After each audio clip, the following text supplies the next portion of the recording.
A racist police officer kicked a black man out of his car during a random traffic stop, full of prejudice and ignorance, with no clue that the man he was humiliating was a highly decorated and legendary Special Forces veteran of the United States military. The officer acted on pure assumption, seeing a black man in a nice car, in a neighborhood that didn't look like him, wearing a military jacket, yes, but thinking it was just for show. With a twisted smirk on his face and a hand already on his holster, the officer shouted, "Get out of the car now. Hands where I can see them." When the man calmly tried to explain, the officer didn't even let him finish. "I don't care what story you're about to tell me, you people always have one. Step out." Then, without hesitation, the officer yanked the door open, grabbed the man by the collar, and threw him violently to the ground. The man didn't resist. Not yet. He was too familiar with what happens to black men who resist. His eyes met the concrete, not because he was guilty, but because he had learned, time and again, that compliance might be the only way to survive an encounter like this. But that didn't stop the officer from pressing his boot onto the side of the man's face with brutal force. "You think wearing that uniform makes you special?" the officer sneered. "This country doesn't hand out those honors to people like you. Where'd you buy that jacket, huh? Thrift store? Or did you steal it off a corpse?" The man closed his eyes. His silence was not weakness.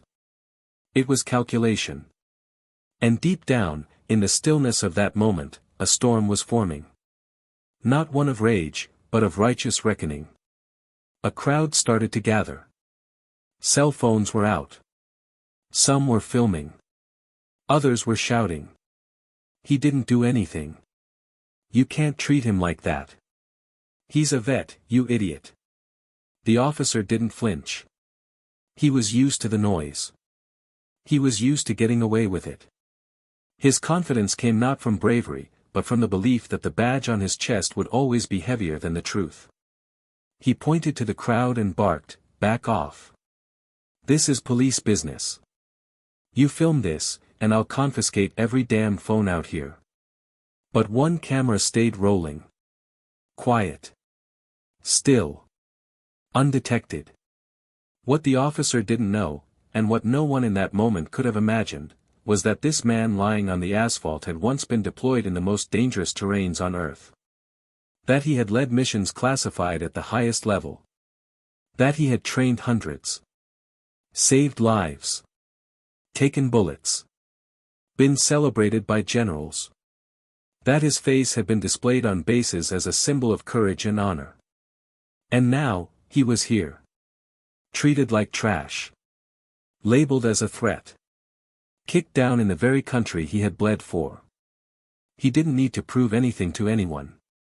But injustice has a way of pulling truths out of silence. When the officer finally yanked him to his feet and turned him around to handcuff him, something shifted. The man moved, fast, precise, unshakably calm. In a single motion, he broke the officer's hold, disarmed him without drawing blood, and pinned him face first against the cruiser with a grip so tight it spoke 1,000 words of control. The crowd gasped. Some cheered. Some froze. No one expected it. The man leaned in close to the officer's ear and whispered, "I didn't want to do this. But you forgot one thing. I'm not the enemy." Within minutes, more officers arrived. Backup. Sirens screaming through the neighborhood. But things had already changed. The moment had already flipped. The story was no longer about a suspicious man in a vehicle. It was now about a decorated war hero being assaulted by a prejudiced cop. And the world was about to find out. Because that one camera, the one that stayed quiet, steady, belonged to someone who knew the truth would need protection. That footage, raw and undeniable, hit the internet within hours. News stations picked it up. Military leaders recognized the man. His face wasn't new to them. They released statements. Commendations. Letters of recognition from former commanders flooded social media. Suddenly, the narrative wasn't just about racism. It was about betrayal. Betrayal by a system that refused to see value beyond color. That refused to pause long enough to listen. That looked at a black man in a nice car and saw a criminal, not a hero. But what really shocked the public came days later, when an internal affairs investigation opened into the officer's past, and skeletons began to tumble out. Complaints of racial profiling. Body cam footage of prior stops conveniently erased. Suspensions hidden under administrative leave. It turned out the officer had a history. One the department had buried. And now, someone was digging it all up, with precision, with evidence, with strategy. And that someone was the very man he had humiliated. What no one realized was that this veteran wasn't just trained for war, he was trained for intelligence. For operations. For dismantling threats not with weapons, but with information. And he was about to use every skill he had to bring a system to its knees. The city boiled. Protests erupted not just for him, but for every name that had been silenced before him. This wasn't a revenge story. It was a reckoning. A chance to expose not just a man, but a pattern. A culture. A disease wearing a badge. But there's something you still don't know. Because behind the scenes, while the city roared, the officer tried to fight back. He threatened lawsuits. Claimed he was the victim of an orchestrated attack. He had allies in the department, old connections trying to protect him. But none of them knew that the man they tried to bury had one final card left to play. A piece of evidence so damning, so specific, it would not only ruin the officer's career, it would expose the department's darkest secrets. The only question left is, what was in that file? And why did it make even the chief of police tremble when he saw it? You're not ready for the answer. But by the end of this story, you will be. Stay with us.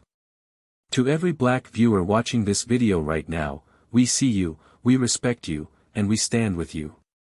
Plow of Twist does not tolerate any form of racism or discrimination, and we believe in justice, truth, and powerful stories that reflect real experiences. You are not invisible. Your story matters. Now sit back and get ready for a ride, this one's going to hit deep. And if you believe these stories need to be heard, subscribe to Plow of Twist and turn on the notifications. Enjoy the story. Memphis, Tennessee, a city both bruised and vibrant, built on rhythm and struggle. A place where music, history, and pain collide in the heat of cracked sidewalks and soft southern sunsets. It's a city with soul, but also with scars, and no one knew that better than Lamar Richardson. At 42, Lamar was the kind of man who didn't speak unless he had something worth saying. His presence was quiet but commanding, the kind that made people straighten up just a little when he walked into a room. He wasn't flashy, wasn't loud, didn't chase validation. He didn't need to. Lamar had already been through more than most could imagine, not just because of where he came from, but because of where he had gone and what he had done for a country that hadn't always shown him the same loyalty. Lamar grew up in the South Memphis neighborhood of Riverside, where the summers felt longer, the nights were thick with sound, and the lines between survival and surrender were often blurred. Raised by a single mother who worked nights at the Baptist Memorial ER, Lamar learned early on how to make silence his strength and stillness his shield. There were no shortcuts in that neighborhood, no handouts, no guarantees.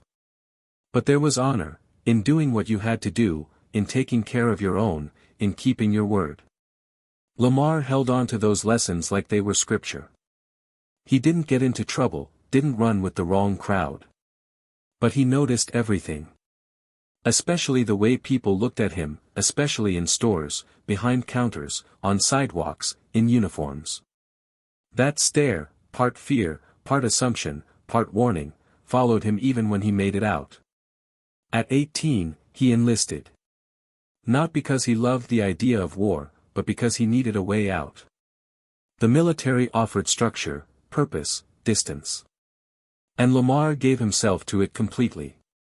Over 2 decades, he served with distinction in the U.S. Army Special Forces, the kind of missions they don't put on recruiting posters.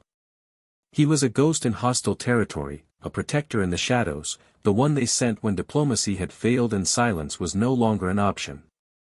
Lamar had led men through jungles, deserts, and villages torn apart by chaos. He'd seen things that haunted sleep, made choices that cut deeper than shrapnel. But he never lost himself. He carried his code like a second skin.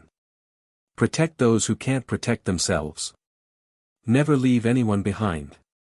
Speak truth, even when it's dangerous. By the time Lamar retired, his file was sealed with honors, commendations, and citations that would make any soldier proud. But that world, that identity, it didn't follow him back home. Back in Memphis, Lamar became just another black man walking down the street, one of many with a story that no one asked to hear. The uniform didn't come with him. Not because he was ashamed, but because he knew, out here, it didn't protect him. People didn't see veterans when they saw his face. They didn't see discipline, sacrifice, valor. They saw threat. And he knew better than to expect applause. He lived alone in a modest home in the South Parkway area. Nothing extravagant, just clean, functional, quiet. He volunteered at a local youth center, teaching self-defense and discipline to young men who reminded him too much of who he used to be. He never spoke about what he had done in service. He didn't need medals to matter. His peace came from routine, morning jogs before sunrise, black coffee at the diner on Beale Street, helping his elderly neighbor with groceries. There was a comfort in anonymity. Until one morning, when that peace was shattered, not by a threat, not by a gunshot, but by something much colder, a badge, a stare, and a voice filled with hate. Officer Darren Wilkes had been with the Memphis Police Department for over 10 years. To his colleagues, he was strict but solid, the kind of cop who got the job done. But beneath that uniform and forced Southern charm, there was rot. Darren was born and raised in a suburb just outside Memphis, Germantown, and raised on a steady diet of coded language and whispered bias. He had a father who taught him how to shoot before he could ride a bike, and a mother who clutched her purse a little tighter every time she passed a young black man on the street. Darren's rise through the ranks had been slick, his record spotless, at least on paper. Complaints against him had mysteriously vanished, body cam footage had been conveniently lost, and every time someone spoke up, the system held the door shut. Not because they didn't see what he was, but because they didn't want to deal with it. Wilkes didn't patrol to protect, he patrolled to prove something. And when he saw Lamar's black Escalade parked near the riverside that morning, with tinted windows and military tags, his radar pinged. He didn't see a veteran. He saw a problem. A statistic. Another black man in a nice car who didn't look right. He didn't know Lamar's name. Didn't care. Didn't ask. He flipped on the siren, stepped out of his cruiser, and walked toward the parked vehicle like he was preparing for a takedown, not a conversation. Lamar had just returned from his jog, towel draped over his shoulder, keys in hand. His breathing was steady, heartbeat calm, mind already on the errands of the day. When the red and blue lights filled his rear view, he didn't panic. He was used to being questioned. He rolled down the window and waited, hands clearly visible, posture relaxed but alert. Wilkes didn't greet him. Didn't ask for license or registration. Just stood there, eyes narrow, hand on his gun, chewing the inside of his lip like he was daring Lamar to move wrong. "What are you doing out here this early?" the officer asked, his tone already accusatory. Lamar raised an eyebrow, confused by the question. "Jogging. I live nearby." That answer didn't satisfy Wilkes. He ordered him out of the car. No explanation. No reason. Just a command barked like an insult. Lamar hesitated. Not out of defiance, but out of disbelief. "Is there a reason, officer?" he asked, voice calm. That was all it took. In Darren's eyes, that was resistance. That was threat. That was enough. Without warning, Lamar was dragged out, slammed against the car, forced to the ground. The officer's voice filled the air, loud and hostile, calling for backup, shouting orders, accusing Lamar of reaching for something he never had. Lamar didn't fight back. Not yet. He lay there, dirt in his mouth, gravel scraping his cheek, hearing the murmurs of a small crowd forming. He felt the cold plastic of the zip ties tighten around his wrists. And still, he said nothing. Because this wasn't new. Because he knew how it played out for men who shouted back. What Wilkes didn't know was that this wasn't going to play out the way he expected. Because Lamar had spent his life preparing for situations exactly like this, only the enemies then had better excuses. What was unfolding wasn't just a misunderstanding. It was a spark. And Lamar wasn't just a man anymore, he was a match, and the dry kindling of 1,000 silent injustices was about to catch flame. And someone, just one person, had caught the entire thing on camera. From a nearby porch, a teenager named Marcus had been filming since the moment the lights flashed. He didn't yell. Didn't interfere. Just filmed. He knew better.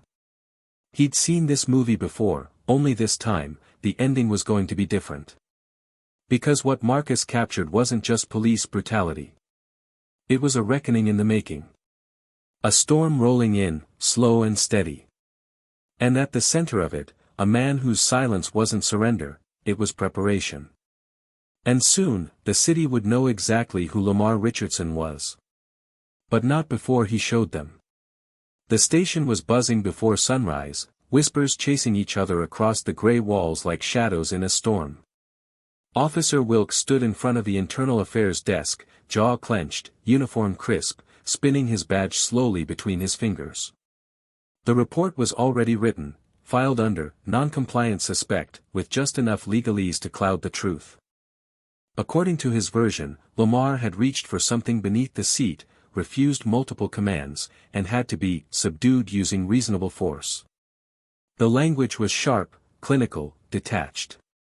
But the eyes of the officer reviewing the file told another story. There was doubt there, hesitation. Something wasn't lining up. And the whispers around the station? They weren't going away. They were growing. Lamar hadn't spoken publicly since the incident.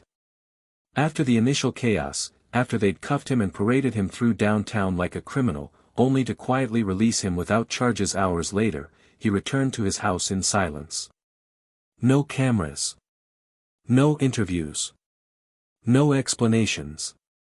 But the silence wasn't emptiness. It was pressure. It was the kind of silence that trembles just before it breaks. Inside his home, the calm was deceptive.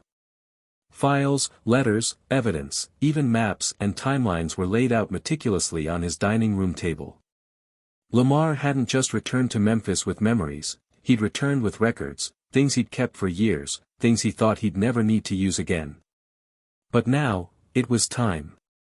The video that Marcus had captured was already making waves. Local channels played it on a loop. News anchors cautiously dissected it, trying to navigate the narrative without setting fire to the city. Social media wasn't as careful. Hashtags exploded. Civil rights groups reached out. Veterans organizations issued statements of support. Lamar's name hadn't been spoken publicly yet, but his face, that image of him lying on the ground with a boot pressed against his head, had already been etched into the conscience of a community. At the community center, where Lamar usually taught in peace, the atmosphere had shifted. The kids looked at him differently now, not with fear, but with awe. One of them, a 17-year-old named Khalil, approached him during a quiet moment after class. His voice shook slightly when he said, "They did that to you just like they could do it to me." Lamar nodded slowly, eyes heavy. "That's why we fight smart," he replied, "not with fists, but with truth. With proof." Khalil hesitated. "You're gonna let them get away with it?" Lamar placed a hand on his shoulder and said, "No. But I'm gonna let them walk themselves into it first." Meanwhile, Officer Wilkes was cracking. The pressure of attention wasn't something he was used to enduring. He'd always been protected, hidden beneath paperwork and silence. But now his name was being whispered for the wrong reasons.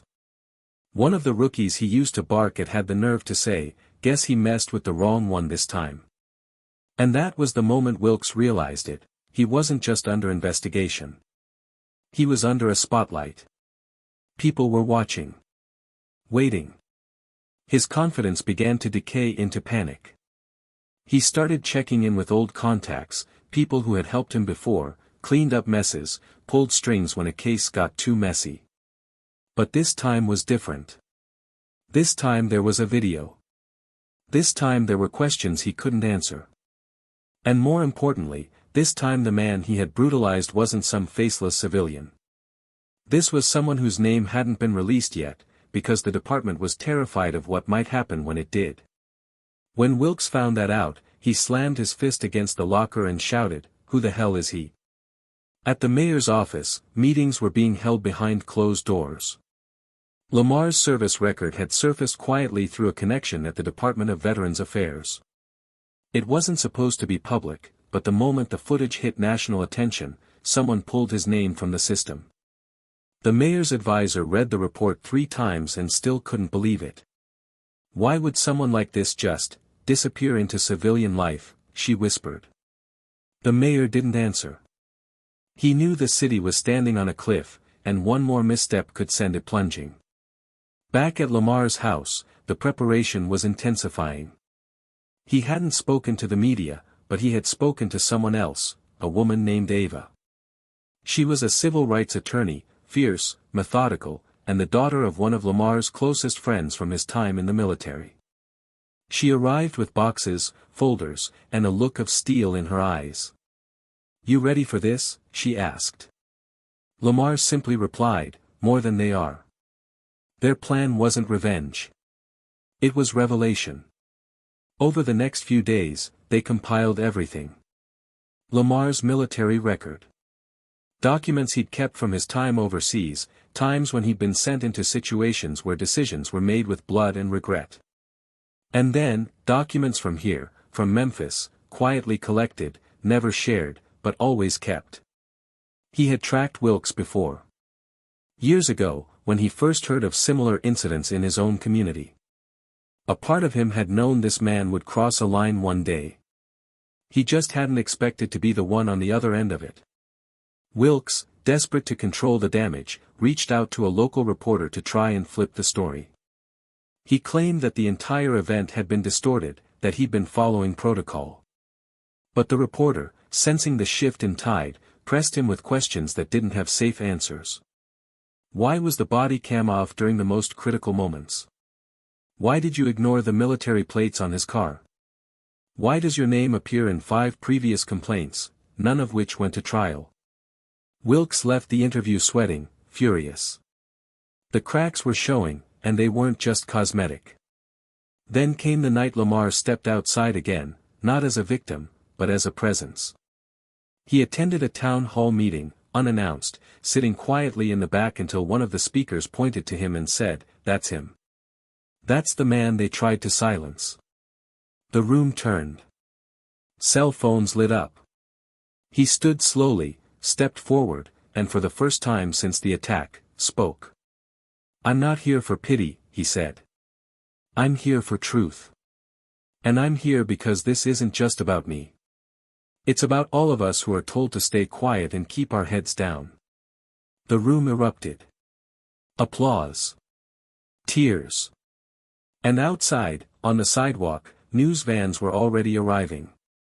Wilkes saw it all from his apartment, his face pale under the glow of his TV screen. He turned the volume up, hoping it would make the rising panic stop. But it didn't. Because deep down, he knew, Lamar wasn't done. He hadn't even started yet. And then, one quiet morning, an envelope arrived at the Internal Affairs office. No return address. Inside, a flash drive. On it, footage. Not just from the traffic stop. But from other incidents. Other victims. Body cam footage that was supposed to be lost. Witness statements that had been ignored. All traced back. All connected. And stamped on the final page of the document, "This is not vengeance. This is accountability." They called Lamar in for questioning, trying to find out how he had obtained the footage. He smiled calmly and said, "Some of us know how to dig without leaving a trace." The room fell silent. They knew they couldn't push him. His record. His status. His poise. It was untouchable. And yet, there was a tension, because if he had this, what else did he have? And now, everyone was asking the same question: what's in the rest of that file? Because rumor had it, Lamar had kept one final piece of evidence locked away. A piece that would not only destroy Wilkes, but expose the entire system that had protected him for years. A piece that was so specific, so damaging, that even high-ranking officials had started to panic. And that's where we are. A city on edge. A man of honor who was pushed too far. A cop who thought he was above consequence. And a secret, waiting to be revealed. But what could possibly be inside that envelope that has Memphis holding its breath? You're about to find out. It was raining.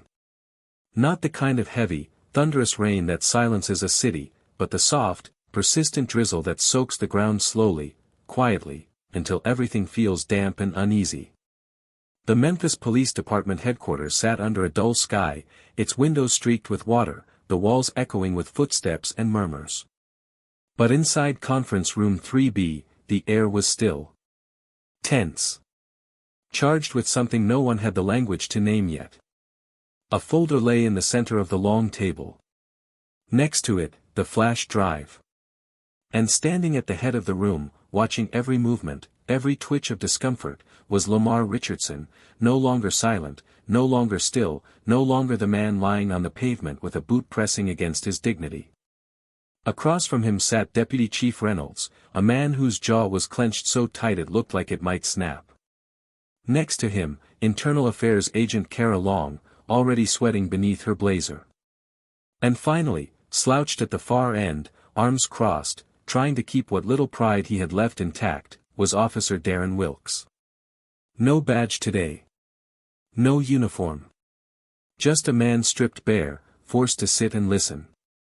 Lamar didn't look at Wilkes at first.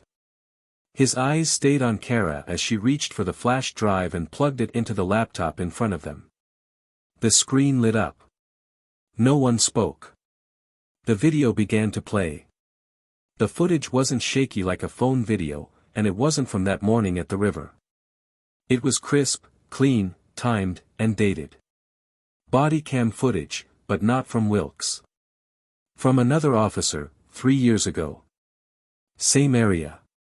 Same routine stop. Different victim. But the same tactics. Same aggression. Same phrases. You match the description. Don't move. Stop resisting. The room watched in silence as the clip ended with the same outcome: no charges filed, no record of the incident, and most damning of all, a written report signed by Darren Wilkes, filed under a different officer's ID. Reynolds shifted in his seat. Kara glanced at him, then at Lamar, then pressed play on the next file. Another video. Another incident. Then another. 4 in total. Each one echoing the last. Names. Faces. Communities. And at the heart of each, Wilkes, not always on camera, but always in the paperwork, always connected, always protected. As the last clip ended, Lamar finally spoke. "I didn't come here today to ask for punishment," he said, his voice steady, quiet. "I came to bring light. Because darkness, the kind that's built on silence, it doesn't just disappear. You have to drag it out." He looked directly at Wilkes for the first time. "You thought you could bury people like me. Not just me, all of them. You thought you could hide behind a badge and paperwork and lies." His voice didn't rise, but the room leaned into it. "You were wrong." Wilkes scoffed, finally breaking his silence. "This is ridiculous," he muttered, shaking his head. "This whole thing's a setup. Those videos? Probably edited. Fabricated. How do we even know they're real?" He looked around, hoping for support. Reynolds didn't move. Kara didn't blink. Lamar stepped closer to the table. "You want to know if they're real," he said, reaching into the folder and pulling out a single piece of paper. He unfolded it slowly and placed it on the table in front of them. "This is the original backup report from the incident on April 17, 2019. It was deleted from the department's server the next day. But it wasn't deleted from the federal backup archive because someone who knew how you operate, made sure to log everything you've ever touched."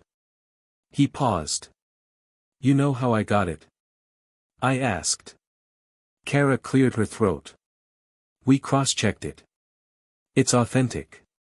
Everything in this folder has been validated by an external forensic team. The timestamps, the GPS data, even the ID tags from the original upload logs." She looked at Reynolds. "It's all real." Reynolds leaned back in his chair like the weight of the room had finally caught up to him. He stared at Wilkes for a long moment, then spoke low and cold. "We're opening a full investigation. Effective immediately, you're suspended. If even half of what's here holds up, you'll never wear that badge again." Wilkes shot up from his seat, fists clenched. "You're just gonna take his word for it? After all these years, you're gonna side with him?" Lamar didn't flinch. "They're not taking my word," he said. "They're taking your actions." The room fell quiet again. The sound of rain ticking against the windows filled the silence like a metronome of justice long overdue. Later that night, Lamar stood on the back steps of the community center, a cigarette burning slowly between his fingers though he hadn't smoked in years. The lights inside cast a soft glow onto the concrete, and the murmur of voices and laughter filtered through the open door. Marcus walked out, hands in his pockets, hesitant. "Is it over?" the boy asked. Lamar took a drag and exhaled slowly, staring out into the night. "No," he said. "It's just beginning." Marcus nodded. "They're saying you could go national with this. That you might be asked to testify before Congress, speak for the whole city." Lamar glanced at him. "I didn't do this to be seen," he said. "I did it so people like you don't have to wonder if speaking up is worth it." Marcus looked down. "I used to think nothing would ever change. That guys like him always get away with it." Lamar flicked the cigarette onto the pavement and crushed it with his boot. "Not anymore." At that moment, Ava stepped outside, phone in hand. "They just released a statement," she said. "They're launching a full departmental review." "You shook the whole tree, Lamar. Everything's falling out." He nodded, then looked up at the night sky as the rain finally began to slow. His silence wasn't sadness. It was the kind of quiet that follows a storm, the kind that lets you breathe again, even if only for a moment. But the peace didn't last long. The next morning, a letter arrived at Ava's office. Anonymous. Inside, a USB drive. No label. No explanation. They plugged it in, and what they found wasn't just more footage. It was evidence of a cover-up that went far deeper than Wilkes. Names. Files. Signed approvals. Sealed documents. All connected. All protected. Until now. Ava stared at the screen, eyes wide. "Lamar," she whispered, this changes everything." He stepped forward, reading the names, the titles. Some of the people listed were still active. Some were powerful. One of them was a deputy commissioner. Another was on the city council. Lamar's jaw tightened. "They thought I was finished." Ava looked at him, almost afraid to ask. "What are you gonna do?" Lamar's voice was low, steady, final. "Now, I burn it all down." And just like that, the battle shifted again. Because this story was never about one man versus one cop. It was always about the system behind him. And now, that system was about to answer for everything. The office was dim, the only light coming from a single desk lamp that cast long shadows across the walls, flickering slightly as if even it knew the weight of what was about to be done. Lamar stood in front of the screen, eyes fixed on the scrolling names and documents displayed in front of him. Each file, each timestamp, each signature was a puzzle piece that had been carefully hidden, buried under layers of bureaucracy, protected by silence and fear. But now it was all there, naked and undeniable. Ava sat beside him, her voice low and shaky as she scrolled through the final folder. These aren't just officers. Some of these names, they've been elected, they're in charge of funding, policy, oversight committees. This goes higher than I thought. Her hand trembled slightly as she reached for the next file. They've built a machine around this. A whole infrastructure to bury complaints, erase footage, intimidate witnesses. It's not just Wilkes, he was the face. But behind him, it's a network. Lamar didn't respond at first. His silence wasn't hesitation, it was weight, memory, focus. The weight of every name that had been swallowed by this system. The memory of faces he'd seen, bruised, scared, silent. The focus of a man trained to dismantle targets piece by piece, from the inside out. Finally, he spoke. We expose everything. We don't hold back. We let it fall. Ava looked at him, her voice tight. You realize what this means, right? If we do this, they'll come for you. Not just with words or statements.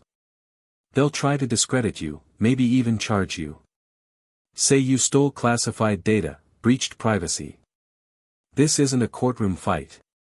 This is war. Lamar's eyes didn't move from the screen. I've been in war before, he said. But this one's personal. Over the next 2 days, they worked without rest. Ava assembled a legal team, young, driven attorneys from across the country who had followed the case online and reached out offering help. A journalist from a national investigative news platform contacted them and was granted exclusive access to the files under strict security.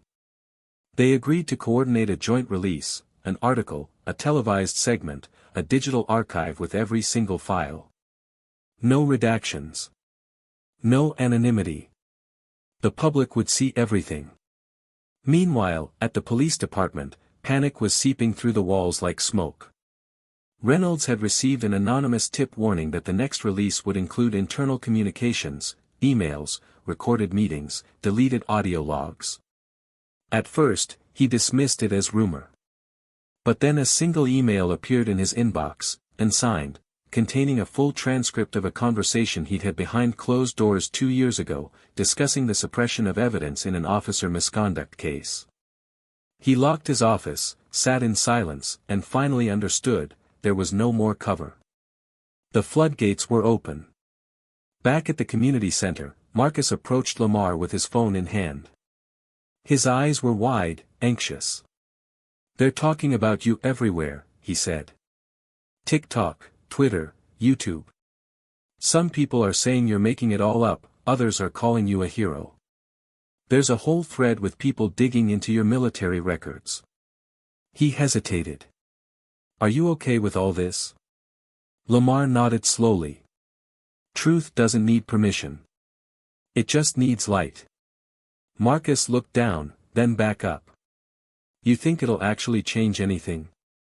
Lamar looked at him, his voice quiet but full. If it doesn't, then we change everything ourselves. The morning of the release, the city felt different. A heaviness in the air. Streets busier than usual. News vans positioned like vultures outside City Hall. The footage, the documents, the statements, everything dropped at 8 a.m. sharp. The journalist's piece aired live on national television, a segment that opened with Lamar's name, his photo, his military honors. Then came the body cam videos. The sealed reports. The spreadsheets connecting payouts to silenced complaints. The emails. The text messages. Even the recorded conversations between high-ranking officials admitting, in plain language, to their roles in protecting problem officers. And then came the bombshell. The file that had arrived anonymously days earlier, the one Lamar had waited to release, revealed a hidden fund created over a decade ago under the guise of departmental crisis management. It had been used to pay off victims, bribe internal witnesses, and fund private investigators tasked with intimidating families who filed lawsuits. The names of the fund's administrators were listed. 2 of them were current council members. 1 was running for mayor. Lamar stood in front of the courthouse, surrounded by reporters and cameras, his posture grounded, his voice unwavering. This city raised me. This city tried to silence me.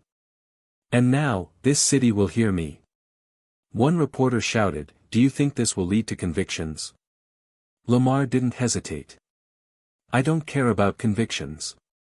I care about change. But if justice wants names, I gave them plenty." Behind him, Ava stepped forward with a USB in her hand and handed it to a federal investigator walking up the courthouse steps. No fanfare. No drama. Just truth, passed from one hand to another. Inside the station, Wilkes was being escorted from the building under federal custody. He didn't yell. Didn't resist. But the look on his face wasn't one of regret, it was disbelief. As if he had finally realized that the world had shifted, and he wasn't in control anymore. In the holding room, he looked up at Lamar as he passed by. "You set me up," he hissed, eyes burning. Lamar paused, then leaned in just enough. "No," he said. "You did this to yourself. I just turned on the lights." The news spread fast. Protests broke out, not chaotic, but organized. Peaceful. Determined. Led by veterans, students, pastors, teachers. Lamar didn't march in front. He marched among them. No signs. No chants. Just presence. At home that night, Lamar stood by his window, watching the quiet street below. Ava entered, holding her phone. "They've called a federal oversight panel. They're inviting you to speak." Lamar shook his head slowly. "Not yet. Let them sit with this first. Let them realize how deep the rot goes." She nodded, then asked, "Do you regret it?" He turned to her, voice softer than before. "I regret that it took this much to be heard." As the night fell over Memphis, and headlines continued to update by the minute, one truth became clear: this was no longer about one man and one officer. This was about a system being forced to confront itself in the harshest light imaginable. And Lamar, once humiliated in silence, now stood as the quiet architect of a reckoning. But somewhere, in the shadows, someone was watching. Because exposing a system doesn't destroy it. It only prepares it for collapse. And not everyone is ready to watch the walls come down. The days that followed were unlike anything Memphis had seen in a generation. What had started as a video, one moment of cruelty caught in digital clarity, had unraveled an entire structure of secrecy and impunity. The city's rhythm changed. The usual political soundbites were replaced by public apologies, half-hearted statements of learning moments, and the sudden reappearance of figures who had long disappeared when things got uncomfortable. Department heads resigned. Investigations were opened at levels people didn't even know existed. And through it all, Lamar remained composed. Not distant, not silent, just deliberate. He knew better than to let noise distract from purpose. But the city wasn't the only thing shaken. Lamar found himself at the center of conversations he never intended to be part of. Journalists called day and night. National networks begged for exclusives. Universities requested guest lectures. Law firms asked for consultations. Advocacy groups flooded his inbox with invitations and open letters of gratitude. But Lamar stayed grounded, unwilling to let attention distort what still needed to be done. Because while the truth had been revealed, justice was still uncertain, and beneath all the headlines, there was a deeper, more dangerous current beginning to move. Inside the Department of Justice, a quiet task force had begun piecing together the broader web Lamar's revelations had exposed. Their findings pointed not only to systemic abuse but to deliberate obstruction, planned coordination among senior law enforcement, policy writers, and city officials to protect not just individuals, but an entire ideology. It wasn't about corruption for gain, but power preserved through control. The kind of control that disguised itself in procedural language and budget reallocations, that buried truth beneath protocol. It was bigger than one city. And Lamar knew it. At the same time, Wilkes's legal team launched a counteroffensive, claiming he was being used as a scapegoat for institutional failures. They painted him as a man following orders, a product of flawed training, and began leaking interviews with other officers, some anonymous, some not, who claimed the department had long manipulated how officers behaved in certain neighborhoods, how stops were documented, and how data was curated for public image. The narrative was shifting again. Lamar watched it unfold without flinching, but Ava could feel the tension rising in his posture, the quiet storm in his breath. One afternoon, she confronted him. "They're trying to reframe it. Turn you into an outlier. Wilkes into a pawn. If they succeed, they'll keep the machine intact." Lamar nodded, voice steady. "That's why we can't stop now. The point was never just to break the mask. It's to expose the hands behind it." Ava hesitated, then asked the question she'd been holding in for days. "But what if that means bringing down people you respected? People you fought beside?" Lamar turned to her slowly. "Then it's long past time they answered for it too." What no one expected was the letter that arrived at the federal prosecutor's office a week later. It was handwritten, unsigned, and inside was a confession, not from Wilkes, but from a former internal affairs investigator who claimed to have been coerced into covering up misconduct cases. Along with the letter were copies of altered reports, digital records, and internal memos that further confirmed Lamar's claims, but also implicated someone Lamar once considered a friend, Colonel David Rourke, a retired military official now serving as a federal consultant in public safety reforms. He had recommended Wilkes's promotion years ago. He had also signed off on several training programs now under scrutiny for implicit racial bias and tactical escalation. Lamar's heart tightened as he read the name. Rourke had once pulled him out of enemy fire. Had once called him the moral compass of the team. Now he was part of what needed to be dismantled. Ava sensed the conflict before Lamar said anything. "You know him, don't you?" she asked. He nodded. "He vouched for me more times than I can count." "But if this is true," he stopped. His hands clenched slightly, not from anger, but from the weight of betrayal. Ava placed the documents on the table carefully. "So what do we do?" Lamar's voice was low, almost distant. "We tell the truth. Even when it hurts." The dilemma wasn't just personal, it was philosophical. Could justice exist in a system where even the supposed protectors of integrity had blurred their lines? Could reform be trusted if the architects themselves were compromised? Lamar found himself walking alone more often, not in isolation, but in reflection. He passed by murals painted in his honor, watched strangers nod respectfully, overheard children saying his name like he was a superhero. And yet, in his chest, he carried more weight than glory. Because he knew that heroes didn't always win, not in the way people expected. Sometimes, they just made sure others didn't fall. One evening, Marcus approached him outside the youth center. He looked older now, more alert, more serious. "They asked me to speak at my school," he said. "To talk about what happened. About you." Lamar looked at him and asked, "And what will you say?" Marcus took a breath. "That standing up doesn't make you safe. But it makes you honest." Lamar smiled faintly. "Then you're already saying more than most adults ever do." But while Lamar found moments of quiet resolve, others were moving in darker ways. One of the city's deputy councilmen, whose name had appeared in the financial documents, began pushing a narrative that Lamar's files had been obtained illegally, questioning the methods used, the access granted, even Ava's legal authority. A motion was introduced to delay the investigations pending a formal review. Suddenly, The momentum was at risk. Lamar's allies warned him, "They're trying to slow you down until people forget." But he already knew. That's when he decided to take a step that no one expected. He requested a live public forum, not with the press, not with politicians, but with the people. In the same auditorium where he once stood silently in the back row, he now asked for the stage. The room was packed beyond capacity. People stood in aisles, sat on floors, listened through windows. Lamar walked to the center, no podium, no script. He just stood there and spoke. "I was trained to fight enemies in other countries," he began, "but no one ever prepared me to fight the enemy of silence right here at home.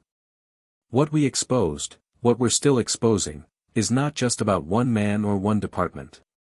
It's about how easily we trade accountability for comfort. How we allow systems to function in the dark as long as the light stays on for us. But no more. Not here.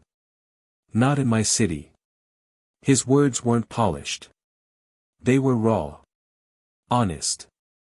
He spoke of betrayal, of sacrifice, of the aching disappointment that comes from realizing that justice isn't just blind, sometimes it's indifferent. And then he ended with a challenge. "We can tear down buildings. We can fire people. But if we don't change how we think, how we see each other, then we're just remodeling the same house that's already rotten inside. So I'm asking you, all of you, don't just watch this happen. Be part of it." As the applause broke out, as voices cheered his name, as cameras lit up again, Lamar felt the shift. Not in the air. Not in the politics. But in the people. In their eyes. Their posture. Their readiness. But what he didn't know, what none of them knew, was that someone had been watching that night from afar. Not a journalist. Not a protester. Someone who hadn't yet appeared in any report. Someone whose name hadn't shown up in the documents. Someone with everything to lose if Lamar went any further. Because buried deeper still, under all the corruption, was one final truth that hadn't yet been unearthed. And that truth was coming next. The wind had picked up that morning, whipping through the narrow streets of South Memphis like a whisper of something coming, something no one could name yet but everyone could feel. It wasn't panic, not exactly, and it wasn't peace either, it was the strange quiet before something old and buried rises to the surface. Lamar stood in his kitchen, hands wrapped around a cup of black coffee gone cold, his eyes fixed on the window. He wasn't looking at anything in particular, just thinking, replaying voices and words that refused to quiet down in his mind. Ava sat at the table behind him, shuffling through notes, press releases, new emails. There were 100 things demanding his attention, but his focus had shifted. Since the town hall, the city had been watching. But so had someone else, someone who hadn't yet stepped forward, whose silence was now louder than the crowd. Ava finally looked up. "You haven't touched your phone in over an hour," she said, trying to sound casual but unable to hide the worry in her voice. Lamar didn't turn. "I'm thinking," he replied, trying to figure out what we missed. She closed the folder she was reading and stood, stepping closer. "You think there's more?" Lamar finally turned, his expression unreadable. "There's always more," he said, "but this feels like something different. Like someone's holding back. Not to protect themselves, but to wait. To see if I stop short." Ava's eyes narrowed slightly. "Do you think it's connected to that last file? The one we didn't open?" Lamar nodded slowly. "I think it's time we open it." They moved into the back office where a separate hard drive had been stored, isolated from everything else for security. The folder in question had no label, no metadata, no indication of its contents. Just a timestamp, 8 years ago, almost to the day. Ava hesitated. "You want to see it alone?" Lamar shook his head. "If what I think is in there, it affects more than just me." With a click, the file opened, revealing a series of audio logs, transcriptions, and one short video. The video loaded first. The screen flickered, revealing a conference room, beige walls, a long table, a single camera in the corner. Seated at the table were 4 men. Lamar recognized 2 immediately, Colonel David Rourke, and Chief Landon Briggs, the now retired head of Memphis PD. The other 2 were federal contractors. The date on the recording was from the tail end of Lamar's final year in service. The audio was clear. They were discussing a proposed collaboration between military tactical trainers and local police departments, specifically in high-risk neighborhoods. But the language was coded, slippery. "We need compliance," one man said, "and the best way to achieve that is through psychological deterrence, controlled fear." Rourke responded next. "We've seen results in Iraq, Afghanistan. You implement those tactics here, you create a different kind of order." Briggs nodded along. "I don't care how it looks on paper. We need control. These communities don't respond to de-escalation. They respond to presence. To dominance." Ava covered her mouth as she read the subtitles. Lamar didn't blink. He knew what this meant. These weren't rogue cops gone too far. This was policy, planned and endorsed. They had militarized the police under the table, using training exercises Lamar himself had led abroad, never knowing they would be twisted and unleashed on his own people. When the video ended, the room was silent. Then Lamar spoke. "They didn't just fail to stop it. They created it. Deliberately. And they used my work to justify it." His voice cracked slightly, the edge of betrayal sharp in the air. Ava stepped forward, her voice shaking. "You didn't know. You couldn't have known." Lamar turned away from the screen, pacing slowly. "But I should have," he said, more to himself than to her. "I trained those units. I wrote those manuals. And they turned them into weapons against the same people I swore to protect." A few hours later, they sat down with the journalist who had broken the original story.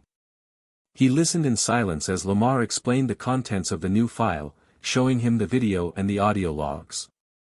The reporter was stunned. "This isn't just corruption. This is a doctrine. If this gets out, it won't just blow up the department. It'll set off alarms across the country." Lamar nodded. "That's exactly why we release it." The journalist paused, then leaned forward. "Are you ready for what comes next? Because once this is public, there's no stepping back. They'll come for your character. Your past.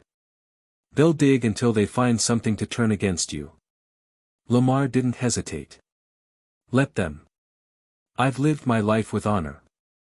If they want to lie, they'll have to work harder than they ever have." They agreed to release the footage alongside a written statement from Lamar, where he detailed what he had found and why he was making it public. But this time, he didn't speak just as a victim or a whistleblower. He spoke as a man taking responsibility for his past, not because he had done wrong, but because silence would have made him complicit. In the letter, he wrote, "I trained soldiers to fight for peace. I never imagined my training would be used to enforce fear in American streets. I cannot undo what's been done, but I will not rest until this stops. Not just in my city. Everywhere." The news hit harder than anyone expected. National headlines exploded. Congressional leaders called for hearings. Civil rights groups marched in cities hundreds of miles away. But something else happened too, a divide. Some praised Lamar for his courage. Others accused him of treason, of undermining national security, of being a pawn in a political game. Threats flooded his inbox. Anonymous calls came late at night. Ava insisted on increased security, but Lamar refused to live in fear. One evening, as he left a late meeting with community leaders, a car pulled up slowly beside him. The window rolled down. A man in his 60s, white, dressed in a pressed suit and a calm expression, looked at him. "Mr. Richardson," he said softly. "You've stirred quite a storm." Lamar met his gaze without flinching. "Who are you?" The man smiled faintly. Someone who's been watching. Someone who helped build the walls you're now tearing down. Lamar didn't speak. The man continued. You've done more than we thought possible. But you should know, some of the walls go deeper than you think. And not everyone behind them plans to let you finish what you started. Lamar stepped closer, voice low. If they wanted to stop me, they should have done it when I was still on the ground. The man nodded, rolled up the window, and drove off into the night. Back home, Lamar sat alone, finally letting the exhaustion settle into his bones. Ava called, asking if he was okay. He told her yes. But he wasn't sure. Because for the first time, the weight of everything, the truth, the betrayal, the responsibility, felt too heavy even for him. He closed his eyes, leaned back in the chair, and whispered, almost there. Just a little further. And somewhere, in a building with no windows and too many locks, someone else whispered too. He doesn't know what he's about to find. Because the final secret, the one hidden deeper than all the rest, was still waiting. And when it surfaced, it would change everything. Again. The storm came quietly. Not with violence or the clamor of breaking news, but with silence that grew heavier by the hour. The kind of silence that spreads in boardrooms and dark hallways, where decisions are made not with truth, but with strategy. Lamar woke early that morning to find 3 unmarked envelopes on his porch. One bore no return address. Inside, a single sheet of paper, a printed warning, walk away, Lamar. Or we make sure everything you ever were becomes a stain. No name, no signature, just that threat, typed and left like a ghost had dropped it off. He stared at it for a long time, letting the words settle into his chest like coals burning low, not hot, but steady. He didn't speak as he showed it to Ava later that morning, didn't blink when she gasped and asked if he was okay. He just said, they're getting sloppy. That means they're scared. But fear was contagious. And now it was creeping into places that had once felt safe. The youth center received a call from someone claiming to be from the Department of Public Health, threatening to shut them down over sanitation concerns. Local business owners who had posted signs supporting Lamar found themselves under surprise inspections. Even Ava's office received an anonymous complaint about the legitimacy of her bar license. The system wasn't just panicking, it was retaliating, slowly, deliberately, like a dying machine clawing at anything it could still reach. Lamar sat with Marcus one evening after class, the boy's face more serious than usual. They're coming for you, Marcus said. Not like before. Not just the cops or the TV people. It's deeper now. My cousin works for a temp agency downtown. Says someone offered him money to dig into your past. See if you had anything to hide. Even from years ago. Lamar looked at him, eyes heavy but calm. Let them look, he said. I've already buried the only skeletons that mattered, the ones I carried for too long in silence. But even as he spoke those words, Lamar knew there was still one door left unopened. He hadn't told Ava yet. Not because he didn't trust her, but because he wasn't ready to face what might be on the other side. That door led back to an operation years ago, classified, brutal, one of the final missions he led overseas. There had been a casualty, a local contact who had helped their team navigate hostile territory. The intel had come at a cost. But the aftermath had never sat right with Lamar. The official report claimed it was an unavoidable engagement. But something about it had always felt wrong, unfinished. And the man who had signed off on the report, Colonel Rourke. That night, Lamar went into his garage, dug through a locked chest he hadn't opened in years, and found a sealed folder marked OP Threshold. His hands trembled slightly as he opened it, revealing grainy photos, mission logs, and encrypted data packets. He scanned the documents, eyes narrowing. Buried in the appendix was a signature, not just Rourke's, but also another name he didn't expect, Landon Briggs. Before he was a police chief, Briggs had been attached to the Department of Defense as a civilian advisor.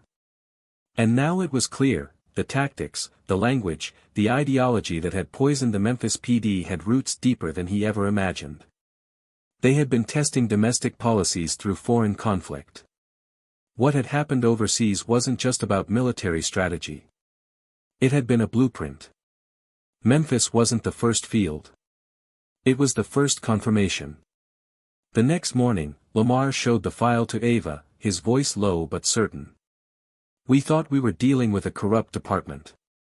But it's more than that. It's a cycle. They experimented abroad, then brought it home. The violence we're seeing now, it was engineered. Tested. Refined. And I was part of it." Ava looked up from the documents, her face pale. "Jesus. Lamar, if this gets out, it won't just be a scandal. It'll be a national security crisis." He nodded. "That's why they're trying to stop us. Not because of what we've said. But because of what we're about to show." By midweek, a congressional inquiry had been requested by a senator from Georgia. Whistleblower protections were being discussed. Lamar received formal notice that his presence was requested in D.C. to testify. The press was already buzzing. Talk shows, political commentators, even military analysts were dissecting the implications. But underneath all of it, the threat was growing. Anonymous messages became more specific. Lamar's car was broken into, nothing stolen, but everything inside had been rifled through. Ava received a call from an untraceable number. A man's voice calmly said, "Tell him not to board that plane. The price of truth is higher than he thinks." They met that night at Ava's house, the tension so thick it clung to the air like fog. She paced while Lamar sat, fingers interlaced, silent. "I need to know if we're pushing too far," she said. "Not because I'm scared. But because I need to be ready. I can't protect you if you don't tell me what's coming." Lamar looked up, his voice raw. "I think they'll let the system fall if it means they stay clean.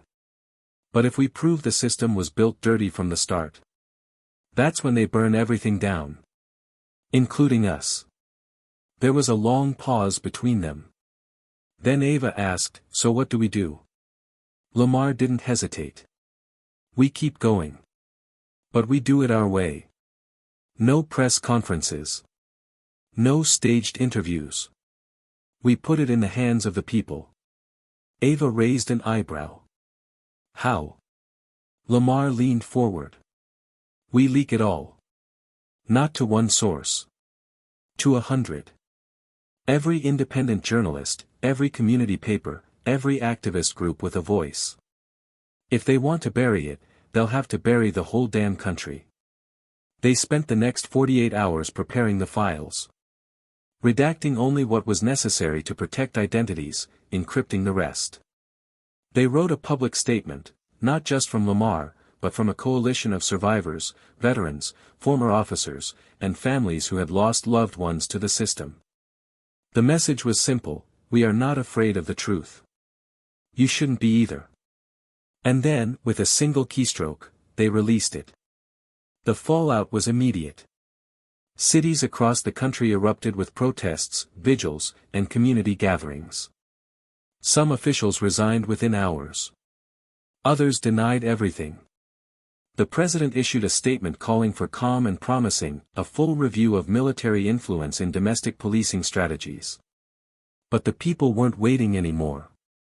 The illusion of ignorance had been shattered. And Lamar, once a target, once silent, was now the face of something too large to stop. And yet, the danger hadn't passed. Ava received an encrypted email the next morning. No subject. No sender. Just a file, an old video of Lamar, blurry and low quality, taken during his final deployment. It had been heavily edited to make it seem like he had ordered the death of a civilian. It was a lie, manufactured. But dangerous. Ava showed it to him with shaking hands. "They're trying to flip the narrative. Make you the villain." Lamar stared at the screen, jaw tight. "They'll use every tool they have. But the truth doesn't change just because they're louder." As the news cycle spun and the tension built, one final name surfaced. The man in the car, the one who had warned Lamar that night, was identified by an anonymous tip as Charles Denton, a retired intelligence director with ties to private security firms now under federal investigation. And it was rumored he held the last file. The one that connected all the pieces, the overseas operations, the domestic policies, the financial trails that led not just to Memphis, but to multiple cities. Lamar knew he would have to confront him. And when he did, nothing would ever be the same. The final meeting between Lamar and Charles Denton took place in a private office tucked away in the upper floors of a building once used by federal contractors, now repurposed into a bland administrative shell. Denton sat alone at a long table, composed, deliberate, a glass of untouched water beside his elbow. He welcomed Lamar with a nod, like they were old colleagues instead of adversaries. Lamar entered without hesitation, eyes clear, a small recording device already clipped to his jacket. The room had no cameras, no visible security, but Lamar knew Denton wasn't the kind of man who left himself unprotected. Still, Lamar didn't come for a fight, he came for the truth. And for the leverage to finish what he started. Denton wasted no time. He gestured to a folder resting in front of him. "This is the last piece," he said, his voice measured. "The one that shows how the initial domestic adaptation of overseas tactics wasn't just a mistake, it was policy. Approved at the highest levels. And you know what that means, don't you?" Lamar nodded. "It means this doesn't end in Memphis. It means everything we thought was isolated is systemic. Controlled. Funded." Denton leaned back, almost satisfied. "It also means you're holding the match that could burn down the country's confidence in its own institutions. You're a hero right now. But you release this, you become a threat." Lamar's expression didn't change. He took the folder, opened it, scanned the contents. He didn't react, didn't show the weight he felt in his chest as each page confirmed what he already feared. There were signatures from names etched in the country's history, respected officials, advisors, public figures who had championed law and order while quietly greenlighting experimental domestic suppression programs. Lamar closed the folder and met Denton's eyes. "You held this back to protect yourself?" Denton smiled faintly. "To protect order. Chaos doesn't serve anyone." Lamar stood slowly. "Sometimes chaos is the only thing that forces a system to rebuild." He walked out of that building with the file, but more than that, with clarity. He wasn't afraid of what would come next. The truth had already begun reshaping everything. All that remained was giving it a voice it couldn't lose. 3 days later, Lamar stood before the congressional committee, not behind a wall of lawyers or beside a politician, but alone. The room was crowded, cameras rolling, the weight of the moment pressing down on every breath. He didn't read from a script. He spoke from the memory of blood and silence, from the truth that had cost him years of peace. He laid out the evidence. Explained how tactics born overseas had been mutated into domestic policies. How documents had been buried. How accountability had been replaced with performance optics. He never raised his voice, but the tension in the chamber was unmistakable. When he finished, the silence that followed wasn't confusion. It was awe. That testimony cracked open the final door. A full federal investigation was launched within a week. Criminal indictments followed. Charles Denton was subpoenaed, and when he testified, it confirmed everything Lamar had revealed. Several prominent officials resigned under pressure. Internal policies across numerous departments were suspended pending review. Oversight committees were restructured with civilian representation. Training programs rooted in military-style enforcement were shut down. Cities began adopting new frameworks, informed by community leaders, veterans, and justice reformers, many of whom had reached out directly to Lamar, asking him to consult, to teach, to guide. But Lamar didn't want power. He wanted balance. Wilkes was officially stripped of his certification. No appeal. No badge.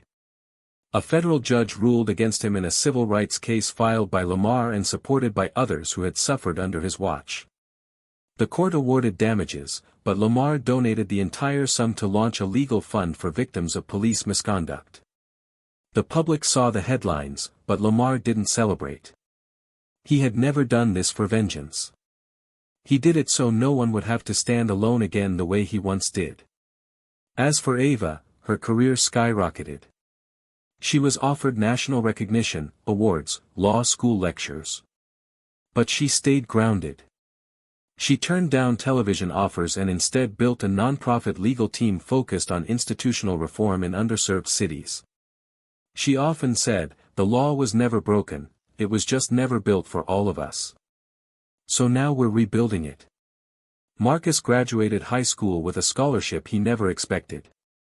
Inspired by Lamar, he chose to study public policy and journalism, hoping to become the kind of reporter who didn't just chase stories, but protected them. At his graduation, Lamar stood in the crowd, unseen, but proud. He didn't need recognition. Seeing Marcus walk across that stage was enough. And Lamar? He returned to the rhythm he loved. Morning runs. Teaching kids. Walking through a city that no longer looked at him like a stranger. People stopped him sometimes. Thanked him. Asked for advice. But he never let the praise anchor him. He had been humbled by truth, scarred by silence, and sharpened by betrayal. And now, he was simply a man who stood, not in front of the people, but with them. What Lamar left behind wasn't just a case file or a courtroom victory. He left a blueprint for courage. A reminder that silence is not always peace. That the quietest voices often carry the greatest weight. And that dignity, once stripped, can be reclaimed, not through rage, but through relentless truth. Now, to you listening, wherever you are, maybe you felt powerless. Maybe you've seen injustice and wondered if standing up would cost you more than it would change. Maybe you've been silent, not because you agreed, but because you were afraid. This story was never just about Lamar. It was about what happens when one man refuses to let the world define him. It was about how power fears accountability. And how justice is not a moment, it's a movement. So ask yourself, what are you willing to expose? What truth are you ready to defend? And when the moment comes to stand, will you? If this story moved you, if it made you reflect, question, feel something deeper, then join us. Share your voice. Speak your truth. And don't forget to subscribe to Tales of Twist for more stories that challenge, inspire, and transform. We'll see you in the next one.